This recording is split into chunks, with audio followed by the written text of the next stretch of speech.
Assalamualaikum warahmatullahi.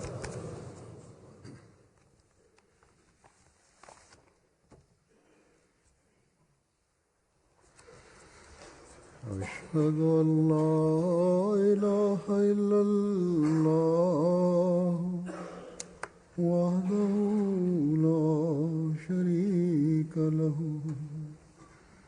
وأشهد أن محمدا عبده ورسوله أما بعد فأعوذ بالله من الشيطان الرجيم بسم الله الرحمن الرحيم الحمد لله رب العالمين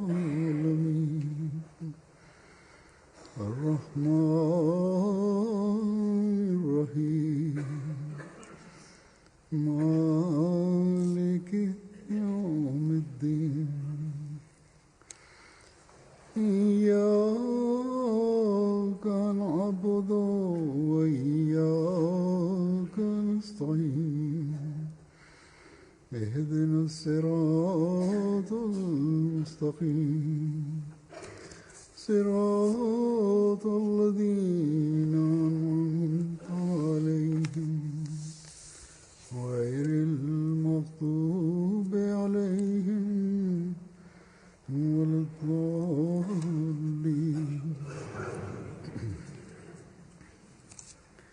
وجزاء سيئة سيئة مثلها فمن عفا وأصلح فأجره على الله إنه لا يحب الظالمين.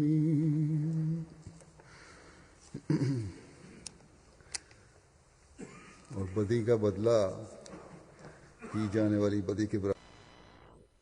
Balasan atas suatu kejahatan, balaslah dengan kejahatan serupa jika dimaafkan dengan syarat untuk mendapatkan islah, maka ganjarannya ada di sisi Tuhan.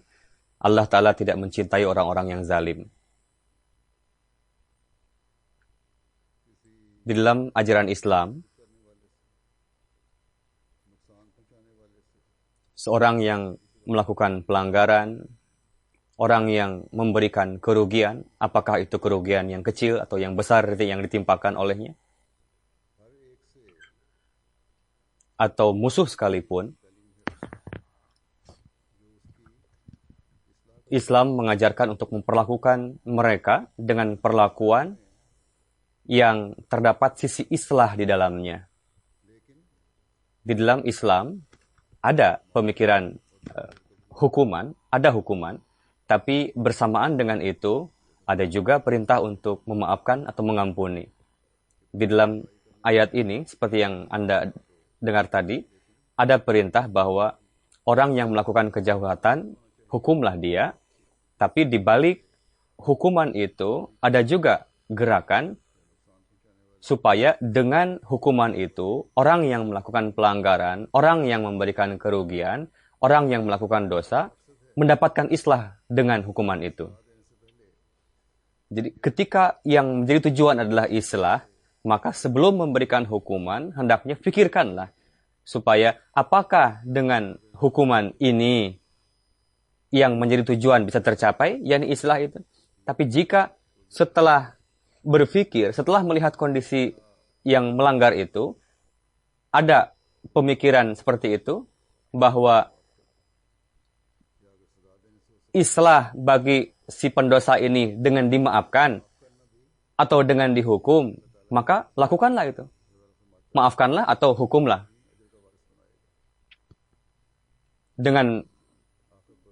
Maka dengan memaafkan juga dalam kondisi yang sesuai, Allah Ta'ala akan memberikan ganjaran yang terbaik. Pada akhirnya, innallaha la yuhibbuz zalimin. Innahu la yuhibbuz zalimin.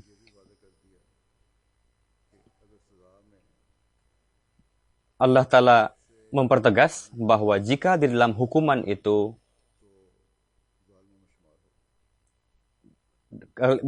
kalian berupaya untuk melakukan sesuatu kejahatan yang lebih lagi, maka jika dalam memberikan hukuman tadi berlebihan, maka akan ditetapkan sebagai seorang yang zalim. Inilah hukum mendasar atau prinsip yang dipersembahkan oleh Al-Quran yang meliputi kehidupan kita secara pribadi atau dalam level pemerintahan, bahkan secara global, internasional pun, untuk mengislah masyarakat. Ini merupakan fondasi prinsip ini. Tujuan utama memberikan hukuman kepada seorang pelanggar yaitu islah dan perbaikan akhlak. Islam mengatakan dalam hal ini bahwa perhatikanlah, janganlah hanya menekankan pada hukuman saja, bahkan tekankanlah untuk mendapatkan islah. Jika dengan dimaafkan akan mendapatkan islah, maka maafkanlah. Jika kondisi mengatakan dengan diberikan hukuman dia akan mendapatkan islah, maka berikanlah hukuman. Tapi di dalam hukuman, hendaknya kita memikirkan bahwa hukuman itu diberikan sesuai dengan kejahatannya. Jika tidak, jika diberikan hukuman yang melebihi dari pelanggaran yang dilakukannya, maka ini merupakan kezaliman semata. Dan kezaliman tidak dicintai oleh Allah Ta'ala. Di dalam Islam, tidak seperti agama-agama yang lalu, bersifat ekstrim. Contoh yang terbaik, kita lihat di dalam kehidupan Hadrat Rasulullah SAW. Ketika beliau SAW melihat bahwa si pelanggar ini telah mendapatkan islah, maka beliau dapat memaafkan seorang musuh yang kejam sekalipun.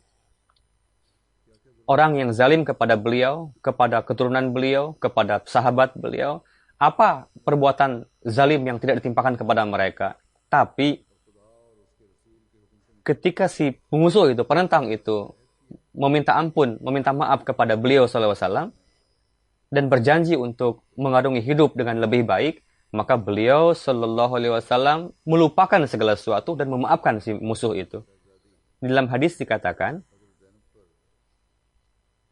putri beliau SAW, Hadrat Zainab, ketika hijrah dari Mekah, ada seorang yang zalim, Abar bin Aswad namanya, berusaha untuk membunuh Hadrat Zainab dengan tombak. Saat itu beliau radhiyallahu anha tengah hamil, sehingga dengan tombak tadi beliau menjadi gugur kehamilannya dan terluka. Pada akhirnya beliau radhiyallahu anha meninggal. Disebabkan karena kezaliman itu, diputuskanlah hukuman mati untuk si pembunuh itu. Ketika Fatah Mekah, orang itu kabur, tapi setelah di kemudian hari, ketika Hadrat Rasulullah SAW kembali ke Madinah,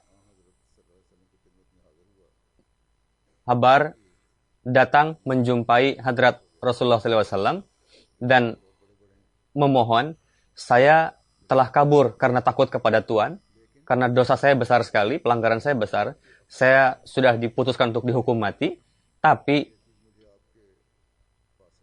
ketika saya mengetahui bagaimana sifat pengampunan, pemaafan Tuhan, ini membawa saya, pikiran itu membawa saya untuk saya datang kepada Tuhan. Saya memberanikan diri untuk bertemu dengan Tuhan.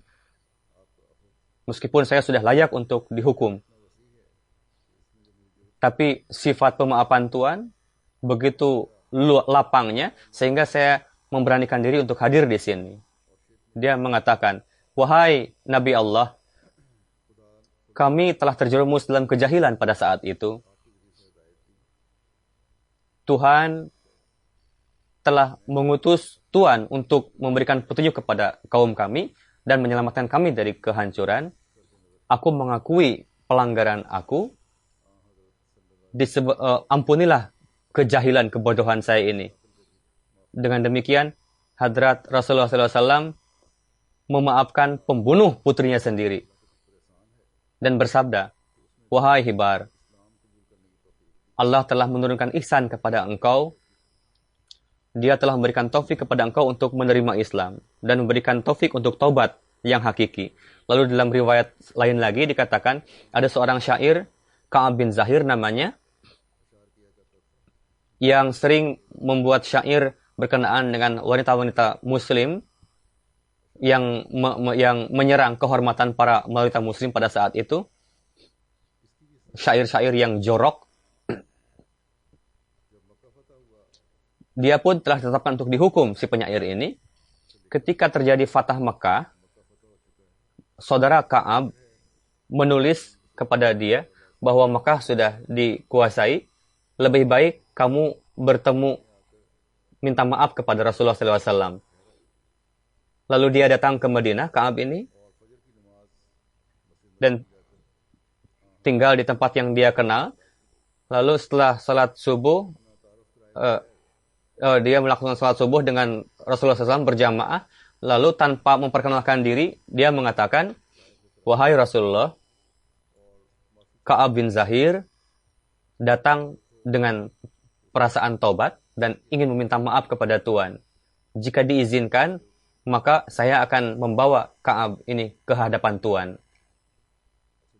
Karena beliau SAW tidak mengenal Ka'ab itu siapa, yang mana orangnya.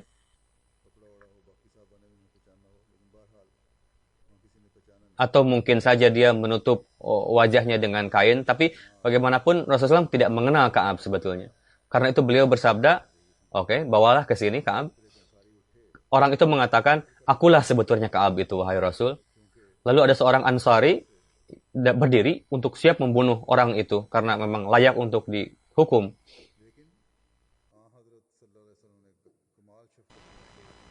Tapi Hadrat Rasulullah SAW bagaimana menganugerahkan rasa kasih yang luar biasa. Lepaskanlah orang ini, karena dia datang secara khusus untuk meminta maaf. Lalu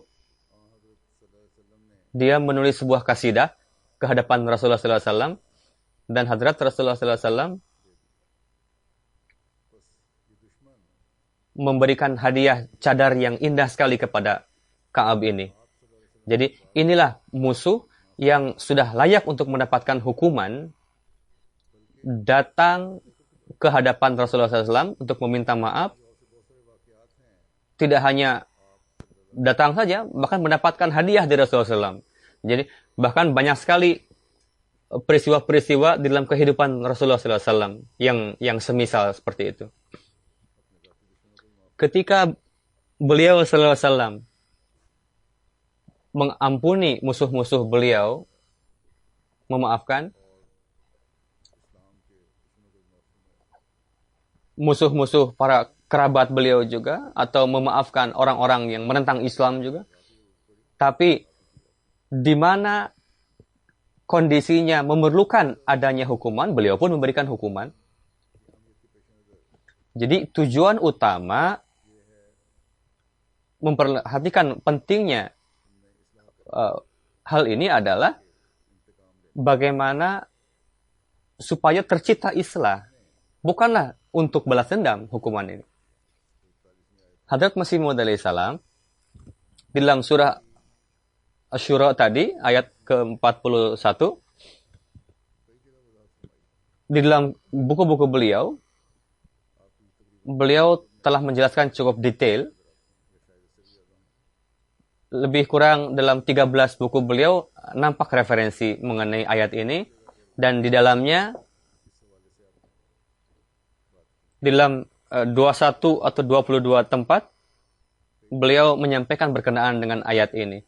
Begitu juga dalam acara-acara beliau sering bersabda berkenaan hal ini. Dalam buku Filsafat Ajaran Islam, beliau menjelaskan mengenai falsafah hukuman. Beliau bersabda di dalamnya, balasan bagi suatu kejahatan seimbang dengan kejahatan serupa, sesuai dengan ayat itu. Tapi orang yang mengampuni dosa kejahatan dan supaya dengan niat supaya mendapatkan islah, tidak ada syarat lain, dan sesuai dengan kondisi situasinya, maka dia akan mendapatkan ganjaran. Yakni orang yang memaafkan akan mendapatkan ganjaran dari Allah Ta'ala. Bersabda dari ayat ini jelaslah bahwa ajaran Quran tidaklah mengatakan untuk mengampuni dalam berbagai kondisi atau situasi waktu. Terkadang diperlukan juga untuk menghukum. Dan tidak juga mengatakan untuk tidak menghukum orang-orang yang jahat, yang zalim. Ayat ini mengatakan apakah kondisi waktunya itu layak untuk dihukum atau dimaafkan. Jadi, apapun perlakuan yang lebih baik untuk diberikan kondisinya, maka berikanlah itu. Terkadang, seorang pelanggar dengan dimaafkan bisa mendapatkan tobat atau islah, atau dengan dimaafkan dia akan lebih menjadi-jadi lagi kejahatannya. Jadi janganlah seperti orang yang buta dengan terbiasa untuk selalu mengampuni tanpa melihat. Kita hanya mengampuni saja. Melainkan, renungkanlah perintah itu, di mana sisi islah harus kita perhatikan. Dan perhatikanlah dengan seksama, bahwa kebaikan yang hakiki ini ada di dalam yang mana? Apakah dalam memaafkan atau dengan menghukum? Jadi, sesuatu yang sesuai dengan kondisi atau waktu, situasi, itulah yang harus dilakukan. Dengan melihat pribadi-pribadi manusia, jelaslah bahwa terkadang orang-orang sedemikian rupa dengki, memiliki kedengkian, sampai turun-menurun, dia terus dengki kepada keturunan seseorang. Lalu ada juga orang yang selalu memaafkan tanpa melihat kondisi waktu. Terkadang sedemikian rupa selalu mengampuni, sehingga sangat memalukan sikap mereka itu. Bagaimana mereka terus memaafkan yang bertentangan dengan kecintaan, bahkan dia memberikan noda pada akhlak yang baik. Jadi sifat pemaafan yang seperti itu justru sehingga orang-orang mengatakan tobat-tobat. Jadi dalam setiap akhlak diberikan syarat, waktu, dan kondisi. Bukanlah yang tanpa itu. Jadi inilah hal yang paling mendasar di dalam falsafah hukuman dalam Islam, yakni apa kebaikan yang ada di dalamnya. Ini yang harus kita cari. Dan yang menjadi tujuan utama adalah islah. Terkadang dengan dimaafkan akan menjadi kebaikan. Dia mendapatkan islah. Tapi terkadang dengan dimaafkan justru akan menimbulkan keburukan. Orang yang melakukan pelanggaran, dia akan malah menjadi-jadi lebih berani lagi untuk melakukan pelanggaran. Jika dimaafkan, ada juga. Begitu juga dengan memberikan hukuman, terkadang bisa menjadi kebaikan bagi seorang. Jadi, ini pun merupakan suatu kebaikan bagi orang tersebut. Karena dengan hukuman, akan menjadi upaya baginya untuk menghentikan keburukannya dengan hukuman itu. Supaya di masa yang akan datang, dia terhindar dari kehidupan yang buruk, yang hancur, dari keburukan. Hadrat Rasulullah SAW, saya telah memberikan 2 permisalan, nampak kepada kita bahwa dengan pemaafan Rasulullah SAW, orang itu justru mendapatkan islah.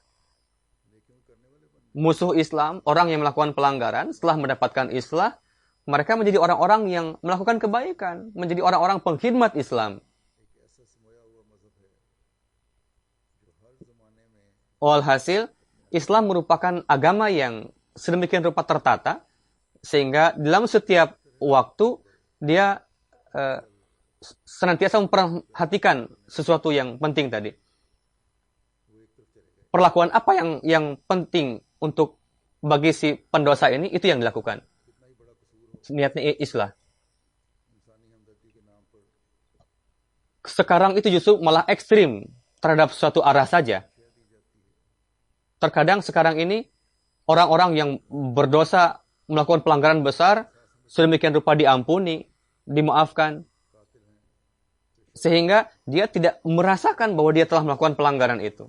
Dia pembunuh, pekerjaan dia sudah pembunuh, atau sedemikian rupa sombong, takabur, sehingga dia tidak merasakan kehidupan orang lain ini penting selain dari kehidupan dia sendiri. Ada juga orang seperti ini. Dan orang-orang seperti itu sebetulnya memang harus dibunuh, kecuali jika si pewarisnya memaafkan peristiwa. Tapi dalam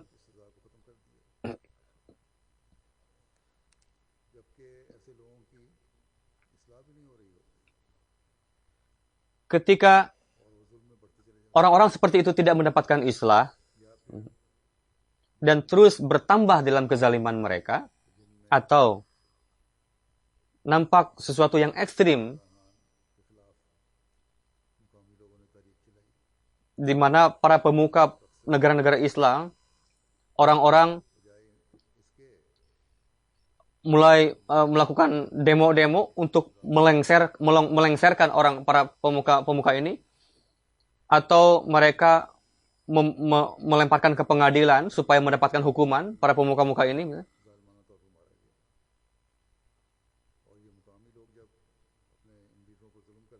Terkadang orang-orang seperti itu dibunuh atau dipukuli dengan zalimnya. Terkadang di balik mereka itu ada suatu kekuatan besar untuk melakukan perbuatan itu. Islam menghalang atau melarang untuk melakukan sesuatu yang ekstrim, dan untuk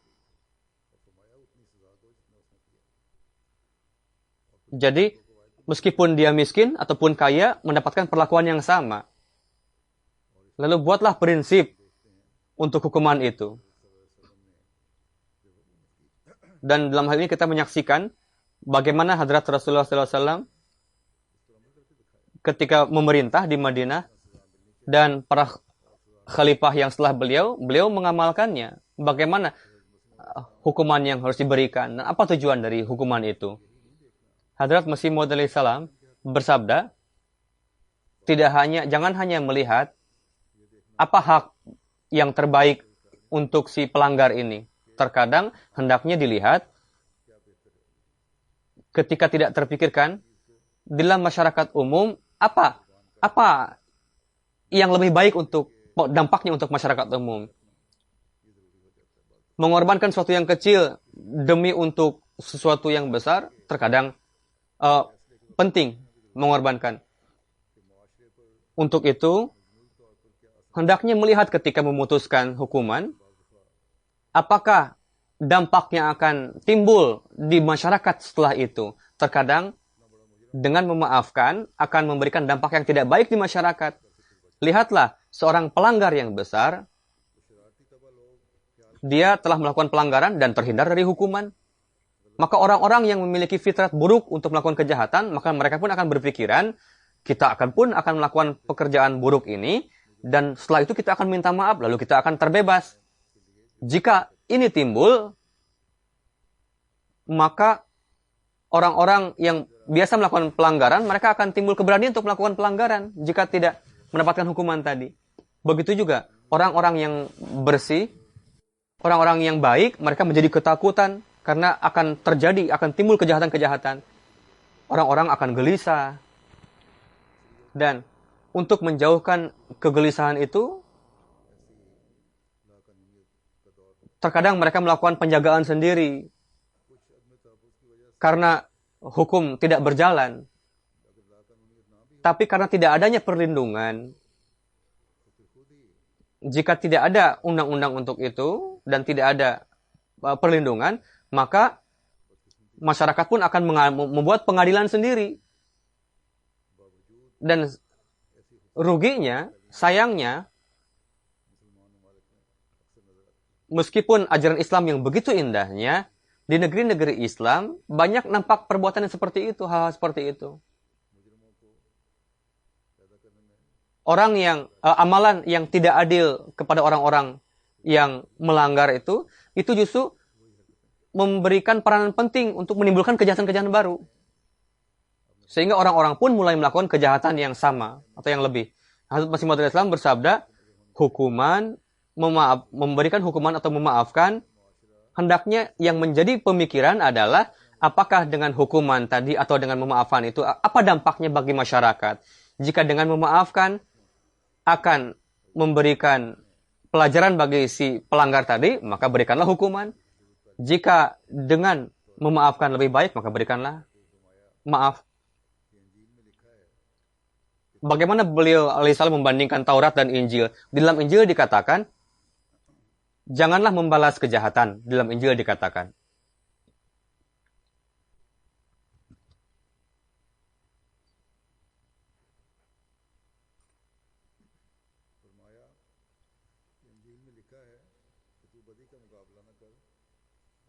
Di dalam Injil tertulis bahwa janganlah membalas kejahatan. Ajaran Injil ini telah berarah kepada sesuatu yang ekstrim. Dan selain manusia pun tidak dapat mengamalkannya. Hal itu. Di sisi lain, jika kita melihat Taurat, maka itu pun ada suatu hal yang ekstrim ke arah ini. Maka dalam Taurat hanya ditekankan kepada satu arah saja. Nyawa dibalas nyawa, mata dibalas nyawa, kuping dibalas kuping, gigi dibalas gigi dengan dihancurkan. Tidak ada sifat pemaafan dalam Taurat ini. Masalahnya adalah kitab-kitab ini untuk khusus, zaman yang khusus, dan kaum yang khusus pada masa itu. Tapi Quran Syarif bagaimana memberikan ajaran yang suci kepada kita, yang membebaskan kita dari sesuatu yang ekstrim, dan sesuai dengan fitrat manusia, ajarannya. Misalnya, di dalam Quran Syarif dikatakan, jaza'u sayyi'atin sayyi'atu misluha. Balasan bagi faman afa wa aslaha fa ajruhu 'ala Allah. Jika balasan dibalas dengan kejahatan yang serupa, itu jaiz, tapi jika dimaafkan dan diperhatikan dan memperhatikan islah, tidak sesuai, tidak melanggar kondisi atau waktu, maka bagi orang yang memaafkan seperti itu akan mendapatkan ganjaran dari Allah Ta'ala. Lihatlah bagaimana ajaran indah ini, tidak ekstrim ke sana kemari. Diizinkan untuk membalas, tapi ada pemaafan di dalamnya. Ada perintah juga untuk membalas, tapi seiring dengan itu ada juga ajaran untuk memaafkan. Syaratnya adalah bahwa kamu akan mendapatkan ganjaran, memang diberikan. Syaratnya adalah inilah pendapat yang ketiga. Ini kewajiban bagi yang lihatlah, bandingkanlah ajaran-ajaran ini. Ajaran mana yang sesuai dengan fitrat manusia? Yang sesuai dengan fitrat yang sahih antara Quran, Injil, Taurat tadi. Jadi ajaran Islam yang untuk semua zaman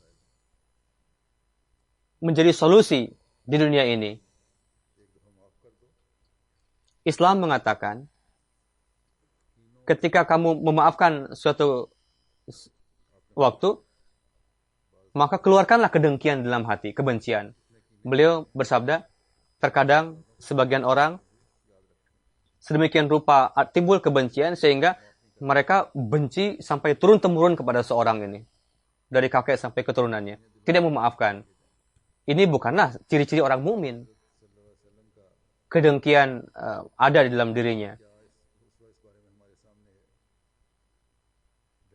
Bagaimana uswah hasanah Rasulullah SAW dalam hal ini? Di dalam perang Uhud, istri Abu Sufyan yang bernama Hindun telah membunuh, bagaimana memotong-motong jenazah Hadrat Hamzah, paman Rasulullah SAW, memotong kuping, memotong hidung, memotong bagian tubuh beliau, hati beliau dikeluarkan, lalu dimakan. Bagaimana sudah melampaui batas dalam kezaliman. Di sisi lain, meskipun kezaliman sedemikian rupa, bagaimana contoh suri tauladan Rasulullah SAW ketika Fatah Makkah, Hind menutup wajahnya dengan niqab, pardah, datang kepada Rasulullah SAW, tidak berani dia datang secara terang-terangan, karena telah melakukan pelanggaran yang sangat besar dan dia pun layak untuk mendapatkan hukuman. Dia baiat di majlis Rasulullah SAW dan menjadi muslimah. Pada saat itu, dia pun melontarkan pertanyaan. Nabi Karim SAW mengenali suara Hindun tadi dan bertanya beliau, apakah kamu istri Abu Sufyan, Hindun? Dia menjawab, ya Rasulullah. Tapi ya Rasulullah, sekarang saya sudah menjadi muslim di dalam hati saya. Maafkanlah saya. Beliau SAW mengampuni Hindun tadi, memaafkan. Sedemikian rupa berdampak kesan kepada Hindun, dia sangat senang. Dan dia pergi ke rumah, pulang. Lalu untuk menghidmati Rasulullah SAW, dia menyiapkan makanan, dia memasak 2 kambing, lalu dipersembahkan kepada Rasulullah SAW. Dia mengatakan, saat ini kurang hewan-hewan, karena itu saya memilih hadiah yang sederhana ini kepada Rasulullah SAW. Hadrat Rasulullah SAW mendoakannya, wahai ya Tuhan, berikanlah keberkatan bagi kambing-kambing Hindun ini. Sebagai dampaknya, dia memiliki peternakan yang luar biasa banyaknya, sehingga tidak mampu terpelihara lagi. Hadrat Masih Maud bersabda, dalam satu level, ada orang yang tidak mengenal pemaafan, seperti yang disebutkan tadi, sampai dia benci turun-temurun kepada musuhnya. Di sisi lain, ada orang yang tanpa gairat, yang dia terus memaafkan orang tanpa melihat situasi dan kondisi secara membabi buta. Jadi jangan juga tidak ada gairat dan jangan juga berbuat zalim. Jika ada orang yang menyerang anak seseorang atau saudaranya, maka silakan diuruskan kasusnya. Tapi janganlah mengambil hukuman sendiri. Seperti yang saya katakan, Hadrat Masih Maud salam dalam berbagai tempat telah memberikan penekanan, dan saya akan sampaikan referensi lainnya. Dengan melihat nampaknya hanya ada satu topik saja, tapi beliau justru di dalam setiap kesempatan, beliau bersabda mengenai hal ini dalam berbagai corak, berbagai nasihat. Dalam satu tempat lain, beliau bersabda, balasan untuk kejahatan serupa dengan kejahatan yang dilakukan, tapi dia yang memaafkan, sehingga timbul islah, tidak ada keburukan, maka Allah Ta'ala ridho kepadanya. Dan dia akan memberikan ganjaran kepada orang itu. Jadi berdasarkan Al-Quran, setiap balas dendam bukanlah suatu yang layak dipuji dan tidak juga memaafkan sesuai dengan layak dipuji dalam setiap tempat misalnya. Hendaknya melakukan itu sesuai dengan kondisi dan waktu. Bukan begitu saja bebas, tidak ada membabi buta. Jadi Allah Ta'ala ridho kepada orang yang memiliki niat yang baik. Dan yang menjadi tujuan dari amalnya adalah islah. Allah Ta'ala akan ridho kepada orang seperti itu. Dengan memaafkan orang yang membabi buta tadi, Tuhan tidak ridho. Dan tidak juga ridho kepada orang yang selalu balas dendam. Jadi kedua perkara ini hendaknya diperhatikan. Jangan juga kita tanpa rasa gairat terus kita bersikap lembut, halus, tidak memaafkan terus. Allah Ta'ala pun tidak ridho. Dan Allah Ta'ala pun tidak ridho kepada orang yang selalu balas dendam, memberikan hukuman. Memperhatikan dua batasan ini, kita berikan hukuman atau mengampuni, memaafkan. Berkenaan dengan hal itu, para pengurus dalam jemaat ini pun dan nizam hendaknya memperhatikan hal ini. Pada umumnya ini selalu diperhatikan. Terkadang untuk menghukum seseorang diputuskan atau diberikan rekomendasi, saya tidak mengatakan bahwa ini didasari atas balas dendam. Tapi terkadang dalam setiap kasus orang yang merekomendasikan, ada kecenderungan orang-orang yang menghukum ini kepada kekerasan. Terkadang lebih dari yang dibutuhkan hukuman atau kelembutan tadi, pemaafan tadi. Sehingga timbul kerusakan dalam jemaat, dalam nizam. Tidak juga menghukum berlebihan benar, tidak juga memaafkan senantiasa dibenarkan. Yang terpenting adalah bagaimana untuk meraih keridhaan Allah Ta'ala. Jika ini bisa didapatkan ketika yang menjadi tujuan itu adalah islah. Untuk itu, hendaknya para pengurus berupaya, apakah itu umur amma atau bidang kodo, dewan kodo, hendaknya mereka masuk ke dalam kedalaman dan memberikanlah hukuman sesuai dengan itu. Supaya nizamnya hakiki dan kondisi kita bisa timbulkan dalam jemaat ini yang bisa meraih keridhaan Allah Ta'ala. Dan untuk itu, penting untuk memohon doa kepada Allah Ta'ala. Ketika memutuskan sesuatu, putuskanlah dengan doa. Lalu hendaknya ada rekomendasi kepada khalifah. Mendapatkan rekomendasi dari khalifah supaya terhindar dari keburukan. Apakah yang melaporkan seseorang sehingga jemaat pun senantiasa terjaga, terpelihara. Jangan sampai keputusan dalam jemaat ini bisa menimbulkan kegelisahan. Begitu juga pada tempat lain, dalam kitab Nasim Da'wat, Hazrat Masih Maud alaihissalam menjelaskan topik ini. Beliau bersabda,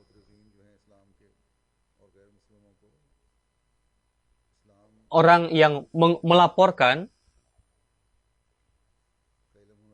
ini ajaran Islam yang indah. Beliau menjelaskan secara detail. Ini merupakan ajaran yang indah Islam ini, yang tidak dimiliki oleh agama-agama lain. Jika ada orang yang menyakiti engkau, atau memukul mata kita, maka balaslah dengan kejahatan yang sama. Tapi jika kalian memaafkannya, sehingga bisa timbul kebaikan di dalamnya, dan bisa mendapatkan islah, misalnya kejahatan, dia menjadi taubat dari perbuatan itu, di masa yang akan datang, dan mendapatkan islah, si pelanggar pun menjadi kapok, taubat, maka dengan memaafkannya adalah lebih baik. Dan dengan memaafkan itu, kita akan mendapatkan ganjaran dari Allah Ta'ala.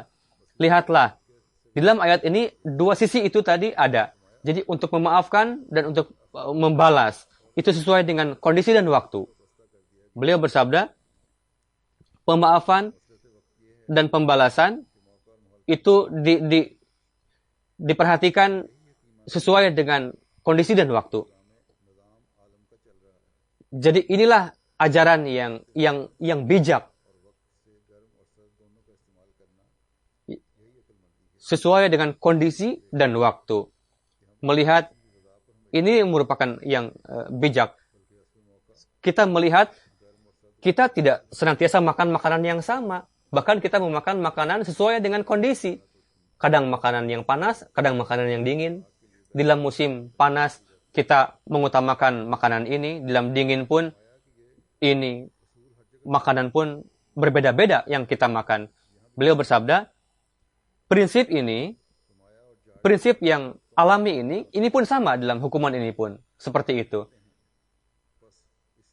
Ketika panas maupun dingin, pakaian pun menyesuaikan, diganti-ganti. Begitu juga kondisi akhlaki kita, sesuai dengan kondisi dan waktu. Menghendaki satu perubahan. Makanan juga sesuai dengan kondisi tuntutan alam, itu pun berganti-ganti. Begitu juga pada musim panas maupun dingin, pakaian pun kita ganti-ganti. Semua hal ini sesuai dengan hukum alam. Begitu juga kondisi akhlaki kita menghendaki satu perubahan. Berkenaan dengan pakaian, ketika musim panas, di sini di Eropa ini, mereka memakai pakaian yang telanjang, terbuka, khususnya untuk para wanita, dan untuk pada musim dingin, mereka memakai pakaian yang tertutup, memakai scarf, dan pakaian yang sesuai. Tapi pakaian ini, jika umat muslimah para perempuan wanita yang memakai hijab. Pada musim dingin, mereka memakai pakaian yang menutupi kepala, wajah, maka dinyatakan pelanggaran di negeri ini. Mereka mengatakan bahwa ini melanggar hak wanita katanya. Sampai-sampai pemerintah pun ikut campur dan mengatakan tujuannya mereka bukanlah islah sebetulnya, tapi merupakan ketidakadilan. Dalam beberapa hari yang lalu, Perdana Menteri mengatakan bahwa kami berpikir jika para perempuan di tempat-tempat umum atau yang bekerja dimanapun mereka memakai hijab, maka dia akan dipecat dari pekerjaannya, wanita-wanita ini. Ini hukum duniawi ini, peraturan duniawi ini telah ekstrim kepada satu sisi saja, yang dengannya bisa menimbulkan kefasadan, kegelisahan. Islam mengatakan, janganlah membuat peraturan, membuat keputusan yang dapat menimbulkan kegelisahan. Bahkan berikanlah keputusan yang bisa memberikan perbaikan bagi masyarakat, bagi orang-orang. Keputusan yang seperti itu Tuhan pun akan ridho. Muhammad SAW bersabda, begitu juga kondisi akhlak kita pun menghendaki perubahan sesuai dengan kondisi dan waktu. Terkadang kita memperlihatkan rub dan terkadang kita bersifat lembut, memaafkan. Ketika perlu memperlihatkan rub, perlihatkanlah rub. Jika tidak sesuai, maka tidak sesuai. Maksudnya, dalam setiap waktu, setiap kondisi, perlu dengan tadi. Jadi, yang melakukan satu perbuatan saja tanpa melihat itu, dia adalah hewan. Dia tidak bijak. Dia tidak berbudaya. Untuk melakukan sesuatu yang sesuai dengan kondisi dan waktu, beliau Masih Maud Islam memberikan contoh kepada kita. Perlu keseimbangan dalam makanan pun. Kita tidak makan makanan satu saja. Pada masa ini pun, pakar nutrisi makanan, mereka membuat racikan-racikan yang berbagai macam untuk para orang-orang yang sakit. Dan itu menjadi penyembuh bagi orang-orang. Sama hal seperti itu. Begitu juga sesuai dengan musim, pakaian kita. Beliau bersabda, ini hukum alam ini meliputi kondisi akhlaki juga. Dengan memaafkan saja, lembut saja, kadang bisa timbul kerusakan. Dengan menghukum terus, kadang bisa timbul kerusakan. Jadi, perlu untuk melihat kondisi dan waktu.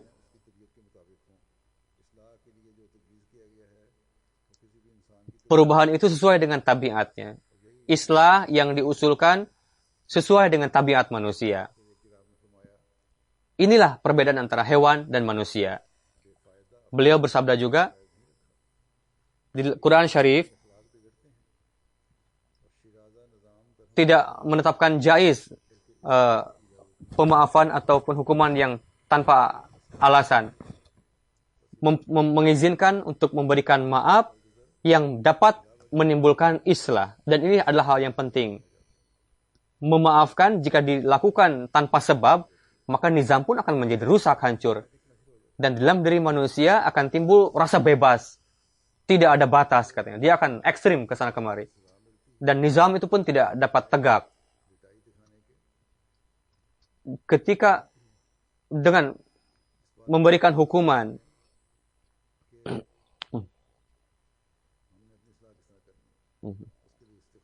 perhatikan juga bagaimana kita bisa menciptakan islah. Untuk itu perlu istighfar dan lakukanlah islah.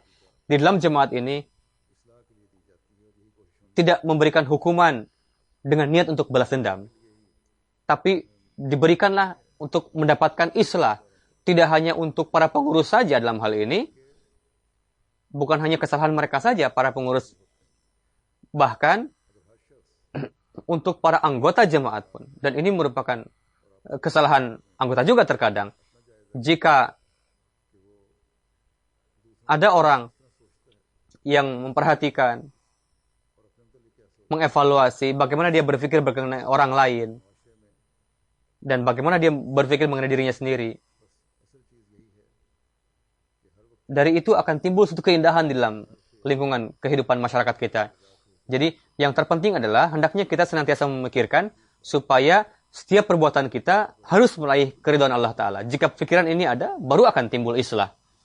Dalam satu kesempatan Masih Maud bersabda, balasan bagi suatu kejahatan dengan kejahatan serupa, tapi jika dengan dimaafkan dan itu sesuai dengan kesempatan dan maksudnya untuk islah, maka ganjarannya ada dalam Allah Ta'ala. Jika si pencuri itu dilepaskan, maka dia akan semakin berani untuk menjadi perampok.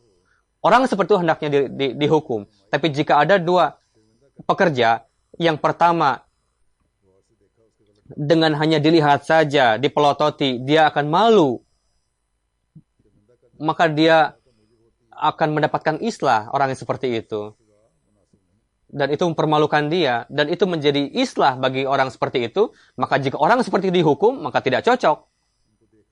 Terkadang orang hanya dengan isyarat saja dia akan bisa paham, tidak perlu dimarahi. Dikatakan dengan hanya dilihat saja dia akan menjadi taubat, mendapatkan islah. Tapi ada orang yang dia dengan sengaja melakukan kejahatan, jika dimaafkan akan semakin rusak, maka orang yang seperti itu tepat untuk diberikan hukuman. Maka hukum yang sesuai itu, coba yang mana yang lebih baik, yang diberikan oleh Al-Quran ataupun Injil maupun Taurat. Jika ajaran ini memperhatikan islah tadi, tidak ada bandingannya. Dari itu, inilah ajaran yang dengan mengamalkannya, di dalam Islam akan timbul ijtihad, kekuatan ijtihad dan firasat manusia. Seolah-olah dikatakan, lihatlah berbagai kondisi dan perlihatkanlah firasat. Beliau bersabda, lihatlah perintahnya, bagaimana hukumannya. Dengan itu bisa timbul tadabbur, ijtihad, firasat semakin kuat. Beliau bersabda, jika dengan memaafkan bisa timbul manfaat, maka manfaatlah. Tapi jika orang itu jahat, maka jazau sayyi'atin sayyi'atu misluha. Amalkanlah itu. Begitu juga ajaran Islam yang lain, yang pada setiap zaman terang, indah sekali. Jadi kita hendaknya memperhatikan dua hal ini. Karena itu kita perhatikan dengan baik, supaya kita harus menciptakan islah dan menghentikan keburukan, supaya timbul keamanan, kedamaian dalam lingkungan kita. Yang terpenting adalah kita mencari keridhaan Allah Ta'ala, karena dia tidak mencintai orang-orang yang zalim. Allah Ta'ala, semoga Allah Ta'ala memberikan taufik kepada kita untuk memahami perintah Al-Quran ini, dan memberikan taufik untuk bisa mengamalkannya. Setelah salat Jumat, saya akan memimpin salat jenazah gaib. Mukarram Bilal Mahmud Sahib, putra Mumtaz Ahmad Sindi. Beliau penduduk Rabuah, Barat. Bilal Mahmud Sahib, Imtiaz. Beliau disyahidkan pada tanggal 11 Januari 2016 di Rabuah. Innalillahi wa inna ilaihi raji'un. Beliau tengah pergi ke rumah pada malam hari. Ada pengendara motor yang tidak diketahui menembak beliau. Secara detail adalah lebih kurang pukul 9 malam. Beliau pulang dari toko beliau. Ada pengendara motor yang tidak dikenal menembak beliau dan kabur. Lalu kabur. Beliau mendapatkan 5 peluru, ada 2 peluru mengenai kepala beliau. Lalu beliau dibawa ke rumah sakit setelah mendapatkan pengobatan. Lalu dibawa ke Ilahi Baksh Hospital Faisalabad. Ketika menunggu untuk dioperasi, sebelum dioperasi, tapi tidak sempat beliau meninggal pada saat itu. Beliau lahir pada tahun 1989 di Bilal Nagar.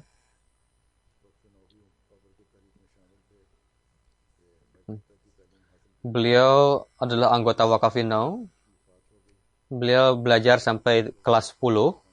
Pada tahun 2003 ayah beliau wafat. Beliau pindah ke Rabuah, keluarga beliau ini. Pada tahun 2008 beliau memperbaharui wakaf beliau dan sebagai karyawan Sadr Anjuman Ahmadiyah di Rabuah, dan beliau berkhidmat sampai wafat beliau. Beliau pada sore hari beliau pergi ke toko beliau yang kecil di pasar. Di halkah beliau mendapatkan taufik untuk berkhidmat di dalam jemaat ini. Beliau sebagai sekretaris wasiat yang terakhir itu.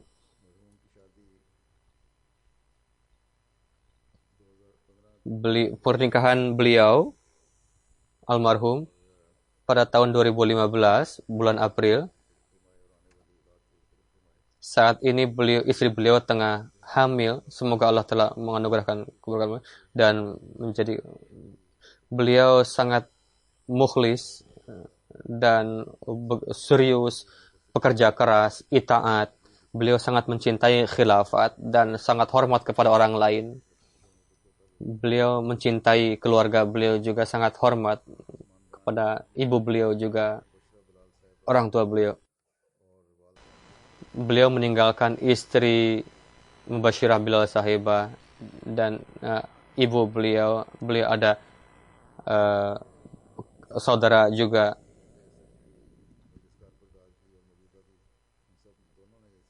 Beliau pernah sekretaris majelis Karpardas juga. Sekretaris Karpardas menulis bahwa beliau adalah seorang yang berani, yang pekerja keras. Beliau ini tidak pernah dalam suatu kesempatan beliau memperlihatkan kemalasan. Beliau senantiasa murah senyum. Datang ke kantor tepat waktu, apapun yang diperintahkan beliau melakukan dengan segera. Sangat jarang karyawan yang seperti itu, yang murah senyum dan pekerja keras, itaat yang luar biasa. Beliau sangat gigih dalam berkhidmat dalam jemaat ini. Dan Nasir Sahab menulis berkenaan beliau memiliki kecintaan kepada khilafat sehingga dengan melihatnya kita pun menjadi tersentuh. Semoga Allah telah meninggikan derajat beliau dan para pewaris beliau diberikan kesabaran. Amin.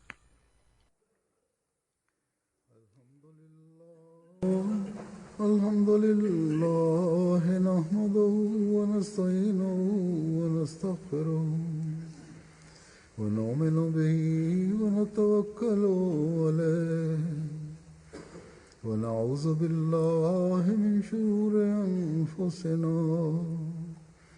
wa min sayyiati a'malina. من يهده الله فلا مضل له ومن يضلل فلا هادي له ونشهد أن لا إله إلا الله ونشهد أن محمدا عبده ورسوله.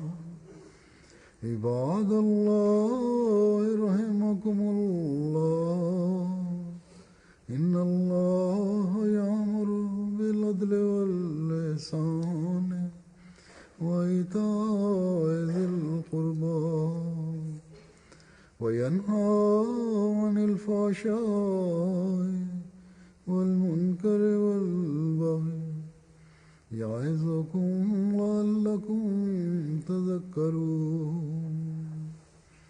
اذكروا الله يذكركم وادعوه يستجب لكم ولذكر الله أكبر.